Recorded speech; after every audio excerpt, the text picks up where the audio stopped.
politics, religion, war. Welcome to Field of Glory Kingdoms, set in 1054, just after the Great Schism, a 4X grand strategy game. It contains 2 centuries of epic European, African, and Middle Eastern history. This video will cover diplomacy, religion, and combat mechanics. I will conclude it with the positives and the negatives. So buckle up. We're going back to 1054 and going on a religious crusade. Welcome to the diplomacy screen. Here, you'll conduct all your diplomatic matters, where you'll break alliances, forge alliances, make peace with nations you are currently at war with. You'll offer gifts, declare war, insult those two faced emissaries, or you'll even conduct transactions in an attempt to bring new nations under you and create vassals. You'll forge cooperation treaties, and you'll even allow passage through your region. Overall, this is by far one of the most in depth diplomacy screens I have seen in a long time. Although I do not play a lot of 4X grand strategy games, it does have a similar feel to those other ones, such as Civilizations, Hearts of Iron, Stellaris. Overall, this is the meat and the potatoes of your diplomacy screen. It shows you so much going on with. There's diplomacy details, actions, panels, ownerships, and it's an in-depth system you need to check out for yourself. Tensions run high and tempers run hot. Welcome to the religion section of Field of Glory Kingdoms. A major factor in the game, the tensions between Christians, Muslims, and Jews will inevitably lead to conflict. A bloody, brutal conflict that can result in crusades and jihads. Neighboring regions next to each other will always be on the brink of war. It is up to you to either subdue them or conquer them or bring them into the fold. But if you accept them, the church itself will excommunicate you.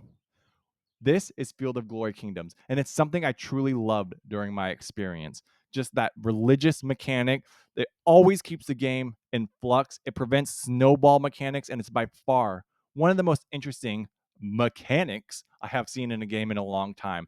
There's conversions, heresy, religious titles.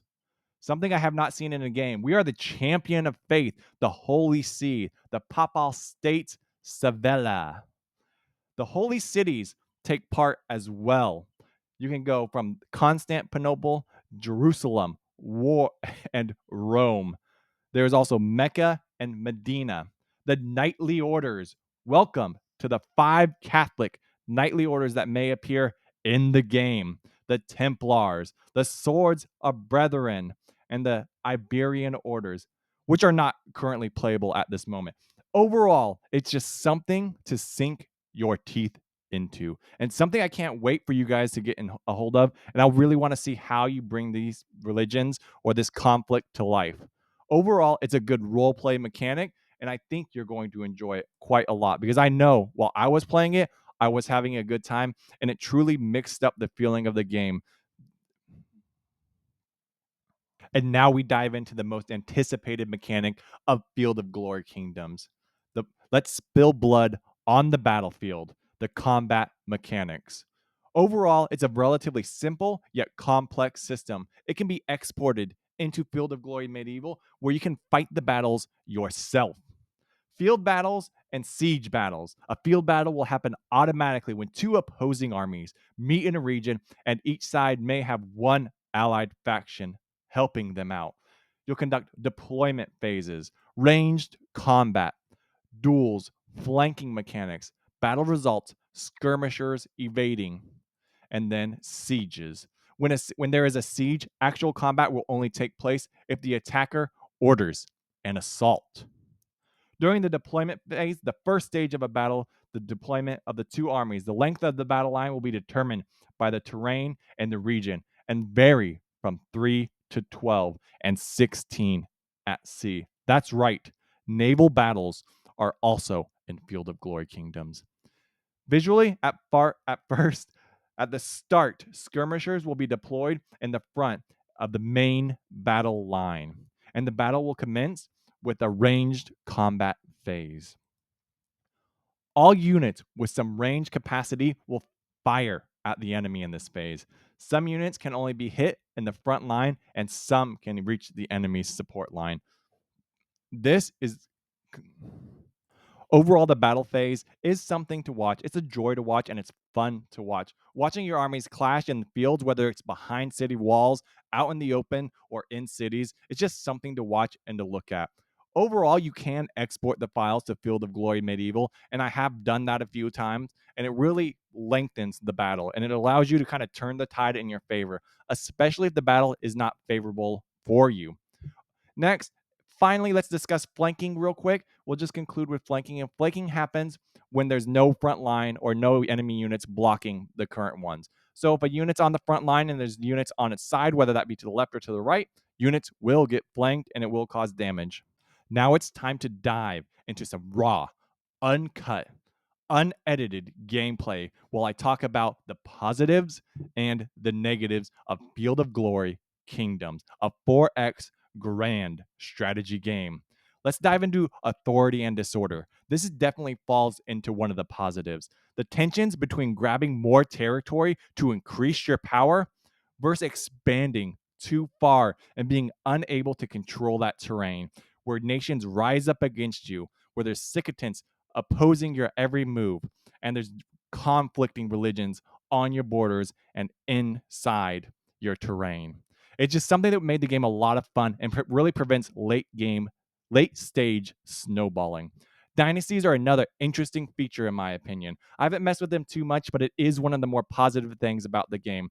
There's a 220-year main campaign, which means your main person, your main leader, will not survive 220 years. If he does, let me know how. Religion. I really, really think this is an interesting mechanic, and I really want to see how it affects authority and disorder. I've played the game, I played through 36 turns, I played an entire small campaign, and I played the tutorial. Overall, I really want to see how these late game factors really affect the gameplay later on. I really want to see the Crusades, I want to see the Jihads, and I really want to see those Templars in action with the Knights. Population classes. This is something that's really interesting to me, and it felt like one of the more positives as well. You have lower peasants, you have more powerful, troublesome nobles.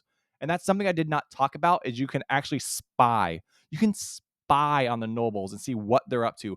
Are they trying to start a rebellion? Are they rising up? Or are you just going to shut them down, or do they obey you? Overall, the new building system. That new building system was so fun, so intricate, and so interesting to play with. I thought it was, I thought like creating beehives was, while fun, interesting, it allowed you to produce food. At times of war, when I really felt like I needed more manpower, I could go into the game and I can adjust what the buildings were. I could build manpower encampments. I can rally peasants, rally my troops on the battlefield, and then launch assaults into Muslim territory. Overall, it is such a fun and such an interesting game. And there are just so many positives. It's hard just to not talk positively about Field of Glory Kingdoms. I mean, just look at the game 375 factions, 325 units, 600 buildings, 14 religions and heresies, and 90 cultural traits, all new. Overall, it's just so much fun to play. It has that one more turn feel, especially when you're just on that war path where you're trying to become more powerful. Every time, man, it was just so much fun to conquer terrain and push back the people who are rising against you, spying on the nobles, launching sneak attacks, and overall launching a war on Spain because they were driving me crazy. All right, now let's go into the negatives.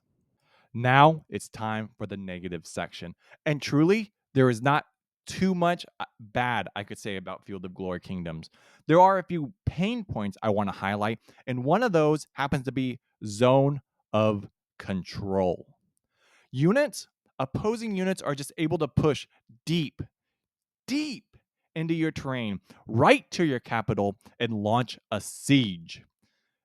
Now you couple that with the standard, like, powerful AI start, you are on your back foot already. And so instead of launching a war and expanding your boundaries, you're pushing this enemy back, who is able to push through all your countries, march virtually unopposed, into your capital and launch a siege against you. Overall, it's just something that stood out to me. And I found it quite jarring at first. This unit could just infiltrate my terrain unopposed, unannounced, and I see him moving with a massive army, crushing my weaker settlements, crushing my weaker armies while I attempt to route my much larger force to my capital where I can push him back. And the whole time he's taunting me with peace treaties. He wants my terrain. It's just something that stood out to me. Overall, that's one of the pain points for me. Unfortunately, I did not get my hands on the Knights Templar. I did not launch a Holy Crusade. And this is something I can't wait to test out and to see how it feels.